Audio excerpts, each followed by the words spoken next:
मुख्यमंत्री देवेंद्र फडणवीस यांच्या हस्ते इगतपुरी येथे हिंदू हृदय सम्राट बाळासाहेब ठाकरे महाराष्ट्र समृद्धी महामार्गाच्या अंतिम टप्प्याचे वठाणे खाडी पूल क्रमांक 3 दक्षिण वाहिनीचे लोकार्पण झाले।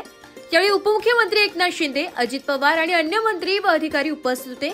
मुख्यमंत्री देवेंद्र फडणवीस म्हणाले की 701 किमी लांबीचा समृद्धी महामार्ग विदर्भ, मराठवाडा, उत्तर महाराष्ट्रातील 24 जिल्ह्यांना JNPT बंदराशी जोडतो आणि आता तो वाढवण बंदराशीही जोडला जाणार आहे। 55,335 कोटींच्या या प्रकल्पात नाशिक ठाण्यातील 76 किमी, खडतर भागात 8 किमी लांबीचा राज्यातील सर्वाधिक लांबीचा बोगदा तयार करण्यात आलाय। महामार्गावर वृक्षारोपण, जलपुनर्भरण, सौर ऊर्जा, 35 मेगावॉट गॅस वाहिनी व धार्मिक पर्यटन स्थळांशी जोडणी झाली आहे। अपघात मुक्ततेसाठी तंत्रज्ञानाचा वापर व वन्य प्राण्यांसाठी विशेष रचना करण्यात आल्या।